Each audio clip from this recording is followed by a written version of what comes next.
好，那我看一下。好，接下来我们请逢甲大学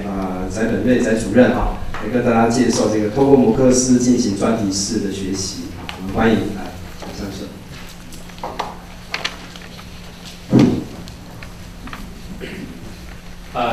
各位朋友大家好，非常高兴有机会跟大家分享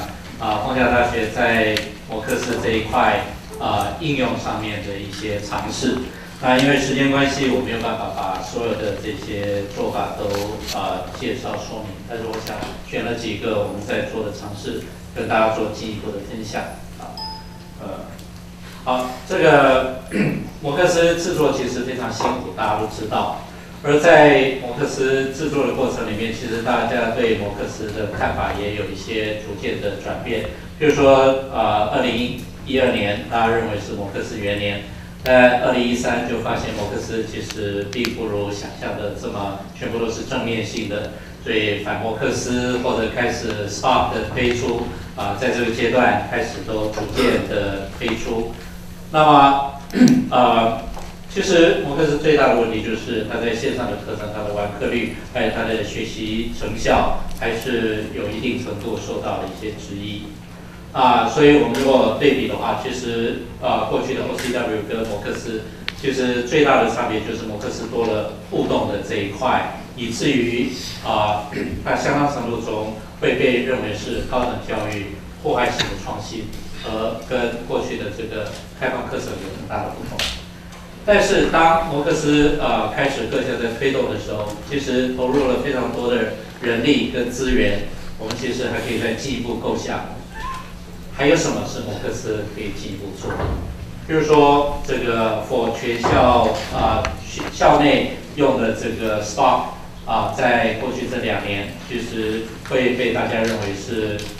应该是积极应该鼓励的。因为真正摩克斯能够利用它来获利，或者是能够在现有的高等教育能够真的运作得非常顺利的，其实非常有限。所以大部分在推动摩克斯的学校，最主要的考量是不要成为摩克斯的受害者，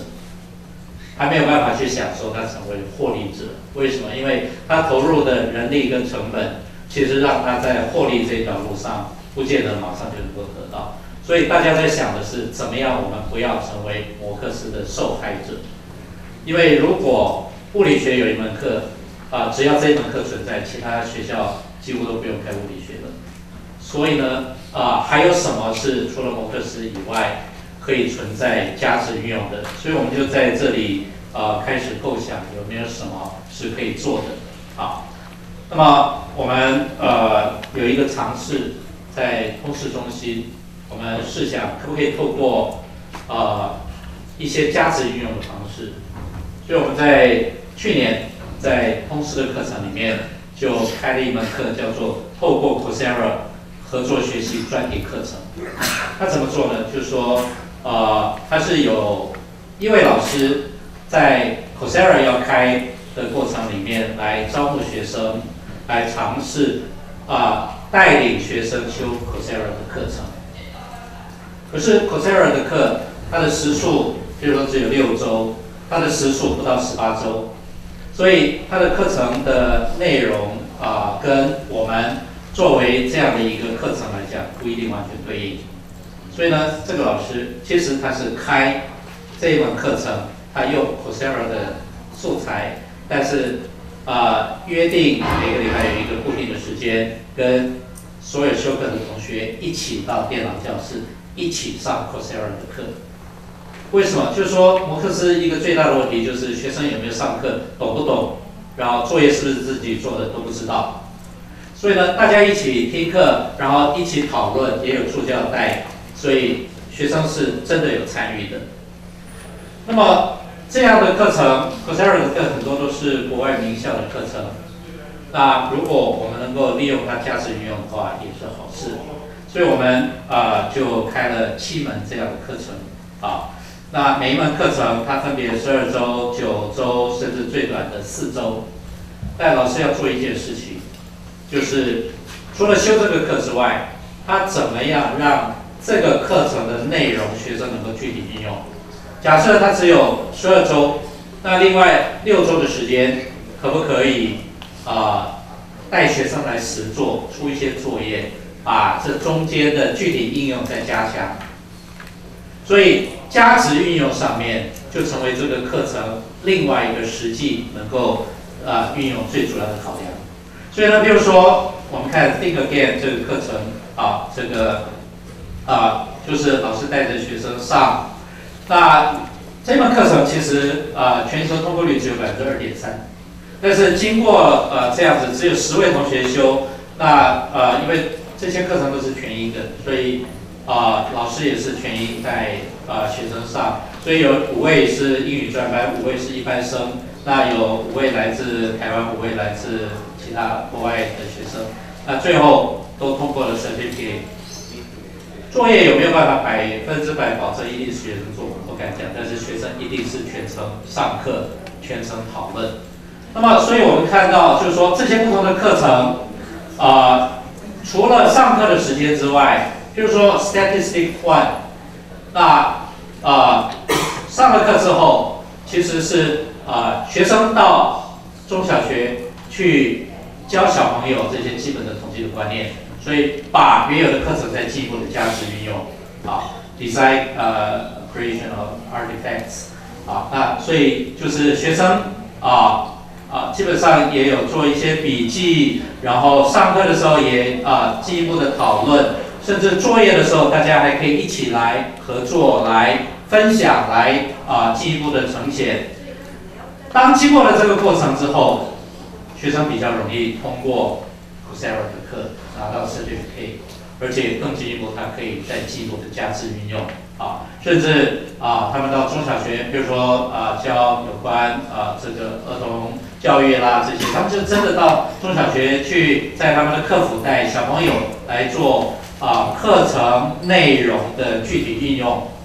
所以当这个过程进入过程，甚至最后成果发表，那么这个变成了一个通识的课程。也就是说，是套在 Coursera 上面再来加值运用，而成为一个通识2个学分的课程。那它有线上的课程，有实体的课程，还有作业和其他相关的活动。所以大概是用这样的一个方式进行。那所以其实学生收获最多的，其实是在互动的过程。就是说，不是他单独去上这个课，而是在班上跟老师、跟其他人。听了课，同时讨论的过程，其实收获最多是这一部分，而不是只是单纯线上的课程。所以大概就说用这样的方式，学生其实 enjoy 在这样的一个类似专题式的课程的活动和一些线上的讨论然后也参与这些课程，而且同学在讨论区里面也可以再进一步的讨论。这样的课程需要考虑的就是要有电脑设备，然后还有学生人数，合不合经济规模，然后要安排助教或者协助的人员，还有这个作业缴交平台，因为它不只是对 Coursera， 还有它内部的作业缴交，然后还有一些互动模式跟授课的时间的考量。那么学生当然有很多是有正面的意见就是从这个过程里面彼此分享了，学到了很多东西，更了解了这些这个课程的这些内涵，但也有负面的意见，也有同学说下次有这样的课程的话，他绝对不会选因为还蛮辛苦的。然后这个或者也有同学直接指出说，课程的焦点结果到最后反而放在其他同学身上，而知识内容啦这个反而被忽略掉。那所以各有不同的利弊。它的成败的关键是第一个，学生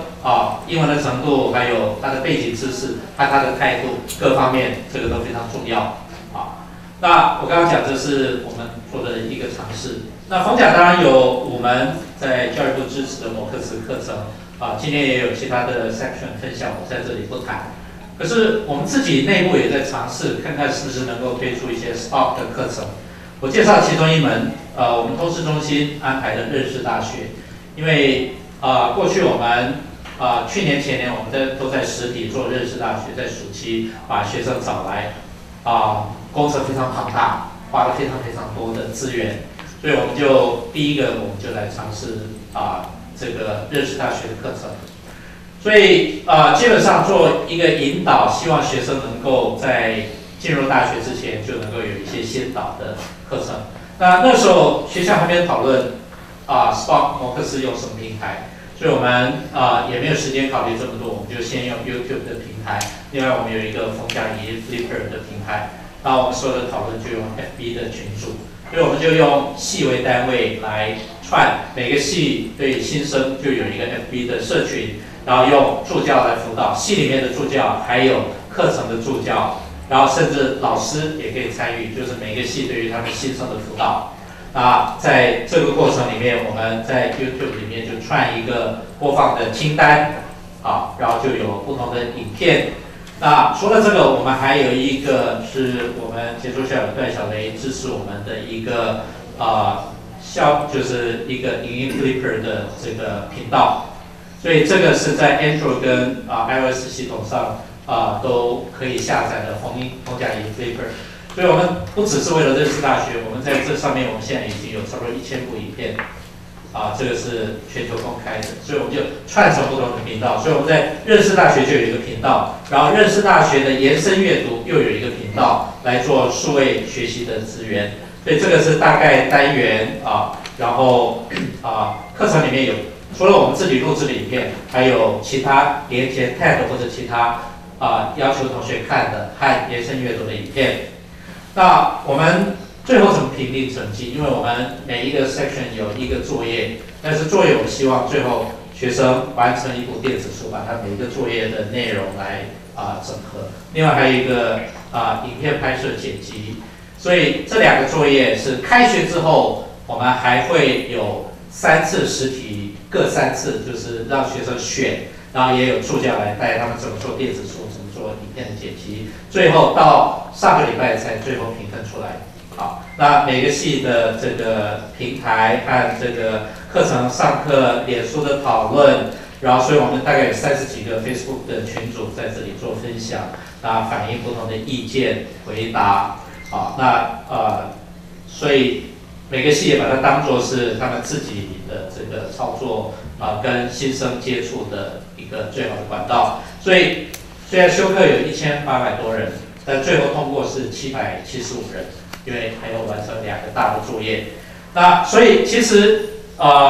在思考的就是说，除了摩克斯 Spark 之外，怎么样加值运用，其实有很多不同的模式。所以我们在通识中心也特别成立了一个专题制作类的课程。那现在也在规划，就是有很多不同的模组，怎么样让摩克斯跟 Spark 的课程里面的东西可以加值运用。因为我们通识中心就有超过1700部影片在冯甲电视台，然后也有1000多部影片现在已经上冯甲仪 Flipper。而下个阶段其实对我们来讲最重要的就是怎么样从学生本位学习的角度来做进一步的 curation。而这个 curation 是老师可以针对某种的课程，还有学生针对他自己学习来做另外一种的 curation。所以我们希望能够在这一波的这个过程里面，让学生的学习能够有所翻转，从学生本位的角度来做学习。好，时间关系，谢谢大家。